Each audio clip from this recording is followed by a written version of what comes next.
सिंधी ज़बान में सिंधी अवाम के सिर्फ न्याणी खे ॾिसो जागीरदाराना निज़ाम जे ख़िलाफ़ जेको असां अलम बुलंद कयो आहे, हाणे उन जी हिकिड़ी चिणग ॿरी आहे ऐं इहा चिणग तव्हां असां ॿारी आहे। सिंध जी अवाम पंहिंजी पावर खे सम्झे। तव्हां नाज़िम जोखियो जे क़त्ल जे ख़िलाफ़ जॾहिं बीठव त सीएम साहब खे पाण खे अचणो पियो, जेको कातिलनि जो साथारीदार आहे, जेको कातिलनि खे फैसिलिटेट करे थो।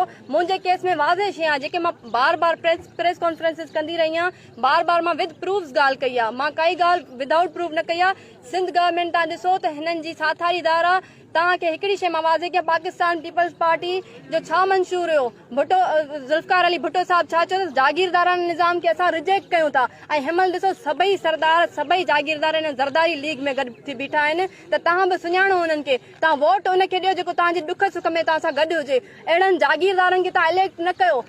सभ खां वॾी असांजी ग़लती इहा ई आहे न त असां वटि जॾहिं हू तॾहिं ते हली था अचनि।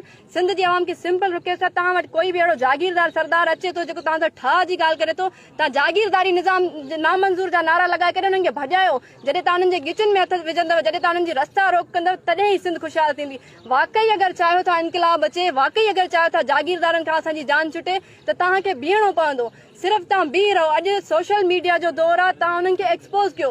पाण ॿुधायो, मरणो हिकु ॾींहुं असांखे ज़रूरु आहे, कहिड़ी ख़बर असांखे ज़िंदगी ते यकीन हुई बि न आहे, पोइ छो न असां कातिलनि खे एक्सपोज़ करे मरूं। तव्हांखे हिमत करणी पवंदी। जॾहिं मां सिंध जी न्याणी आहियां ऐं मां हिकिड़े जागीरदारनि जे ख़िलाफ़ बीठी आहियां हथे खाली, त असां तव्हां जॾहिं गॾु थी बीहंदासीं तॾहिं ई इनकलाब ईंदो, तॾहिं ई चेंज ईंदी, तॾहिं ई असांजी सिंध ख़ुशहाल थींदी, तॾहिं ई असांजा ईंदड़ नस्ल बचंदा।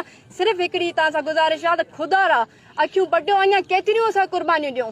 असांजे घरनि मां टे लाश असां खया आहिनि। तव्हां ॾिसो कंडकोट में जेको वाक़ियो थियो जागीरदारी निज़ाम जे ख़िलाफ़, जेके बीठा हुआ जिन जो इहो वाक़ियो थियो जागीरदारनि जे करे, त उन्हनि जा 10 मर्डर थिया आहिनि। माना हाणे छाजो इंतज़ारु आहे त असां 20 लाश गॾु खणूं? तव्हां छाजो इंतज़ारु था कयो? कंहिंखां था डिॼो तव्हां ज़िंदगी मौत बींग मुस्लिम असांजो ईमान त अल्लाह जी ज़ात जे हथ में आहे न। पोइ अञा तव्हां छाजो इंतज़ारु था कयो त असां छा कयूं? जॾहिं न्याणियुनि जूं इस्मतूं असांजी लुटियूं वियूं हिननि जागीरदारनि जे तरफ़ खां, त पोइ असां अञा ॿुॾी मरण जो मक़ाम आहे। सॉरी फॉर द लैंग्वेज, पर असांखे ॿुॾी मरण घुरिजे, छो त असां ज़ुल्म जे ख़िलाफ़ नथा बीहूं। ख़ुदा रा गॾु थी बीह रहो ऐं जागीरदारनि खे रिजेक्ट कयो। सरदारी निज़ाम नामंज़ूर जो नारो लॻाईंदव, तॾहिं ई असांजी बक़ा आहे। सरदारी निज़ाम